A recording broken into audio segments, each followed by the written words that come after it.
Our sixth speaker is Caleb Schrock-Hurst. The title of his presentation is this a Bonhoeffer moment? Asking the right questions in Trump's America.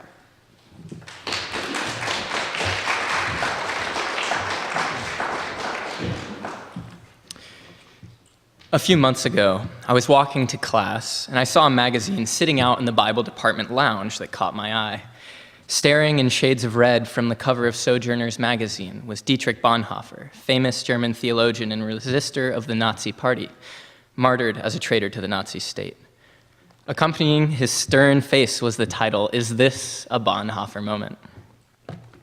Now, I was actually pretty shocked. Though not outrightly stated anywhere in the magazine, Sojourners was basically asking if Trump's rise to power is similar enough to Hitler's to make us concerned as Christians. Though to some this is a rather bold and shocking question, right now it is a conversation we need to be having. During Bonhoeffer's day, the mainstream German church embraced the ruling political party just as the mainstream American church has embraced the Republican Party today.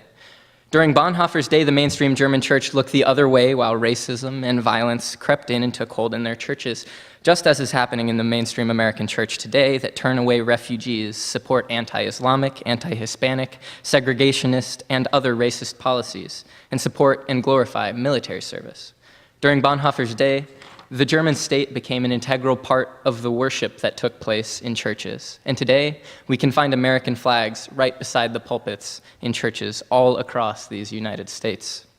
The parallels between the Christians of Bonhoeffer's Germany and Trump's America are not merely passing comparisons.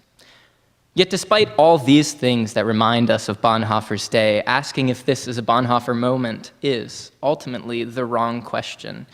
Yes, we should be shocked at the state of the American church and never settle for accepting state worship and Eurocentrist neocolonialism as aspects of our faith.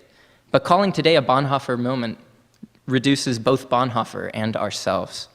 Ultimately, asking if this is a Bonhoeffer moment is wrong for three reasons. First, it implies violence may be the answer in the face of political problems. Second, it cheapens the difficulty and daily struggle of working for peace. And third, it diminishes the radical nature of Jesus and other church leaders, in particular our Anabaptist forefathers and mothers. First of all, this is the wrong question because it implies violence may be the solution. Though Bonhoeffer was an outspoken critic of Hitler from the outset, giving his first address against him just 2 days after he took power, Bonhoeffer didn't succeed in creating a large enough political or religious movement to actually stand against the Nazis, though he was an important founder of the Confessing Church, an anti-Nazi church movement, and later a spy in the German resistance. Yes, his sound biblical preaching against the Nazis and actions of resistance resonate with us today. But in his own day, it was not enough to keep the majority of German Christians from allowing and perpetrating genocide without renouncing their Christian beliefs. Eventually, Bonhoeffer joined the secular and violent resistance movement, contradicting his earlier pacifistic teachings. Though his involvement with the violent aspects of the resistance is still somewhat debated by scholars such as Eastern Mennonite Seminary's own Mark Thiessen-Nation, Bonhoeffer was tried and killed for his documented work against the regime in a resistance movement that was undoubtedly an endorser of violence. Had Bonhoeffer continued preaching against the Nazi state without formally joining the resistance that endorsed violence, he may have lived through the war and become a central leader and witness for peace and reconciliation in post-war Germany. Instead, he died at the hands of the state he was trying to save from itself. He compromised his previously deeply pacifistic teachings in order to seek a political change, and he paid his life for it. In addition, perhaps Bonhoeffer's seemingly contradictory choice to support assassination for Hitler is what makes him so fascinating to modern-day pacifists. How could someone work their whole life for peace and then support violence? Is it some closet desire of pacifists to find thinkers like Bonhoeffer, who support pacifism in theology, but then yield to temptation and embrace violence? I think it is exactly that, a temptation to think that violence will solve our political problems. The fact is, glorifying Bonhoeffer for his Anabaptist leanings ignores this huge mar on his record.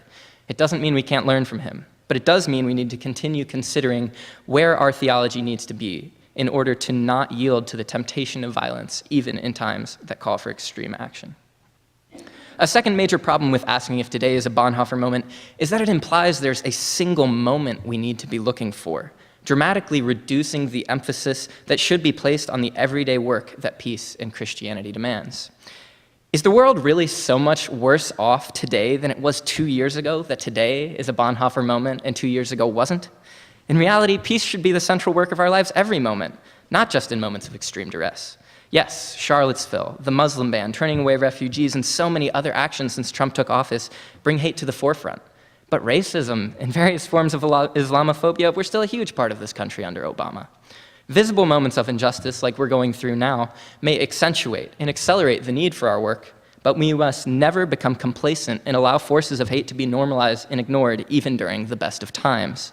If we wait for a Bonhoeffer moment, we will be too late. Finally, asking if today is a Bonhoeffer moment and not a Jesus moment is diminishing precisely what Jesus was all about, as well as the thousands of other Christian martyrs.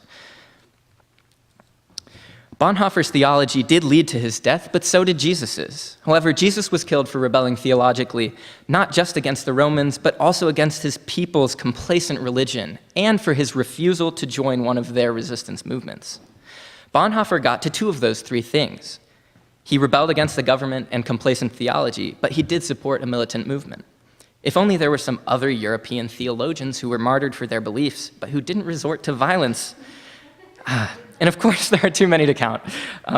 Isn't one of our distinctive texts the Martyr's Mirror, telling story after story of those who died for their rebellion against complacent religion and corrupted government? Why is today a Bonhoeffer moment and not a Michael Sattler moment, a Felix Manz moment, a George Blaurock moment, a Jesus moment? Is that not exactly what it is?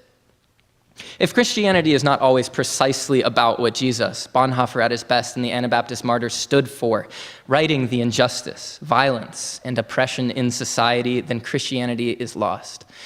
To quote Shane Claiborne, Christianity is at its best when it is peculiar, marginalized, suffering, and it's at its worst when it is popular, credible, triumphal, and powerful.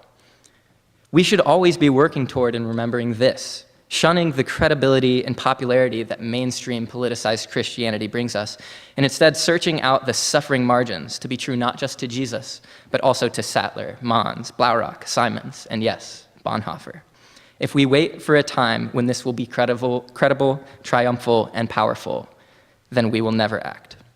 To conclude, we can agree with Bonhoeffer's theology, his desire for peace and justice, and his courage in the face of death, but we can never stop short and allow his witness alone to become our go-to resistance story. Instead of asking if this is a Bonhoeffer moment, we need to be asking if this is a moment to resist injustice, if this is a moment to work for peace, if this is a moment to follow in the footsteps of countless martyrs. We must not ask if we're living in a Bonhoeffer moment. We must ask if we are living in a Jesus moment. And the resounding answer must be, and always has been, yes. Thank you.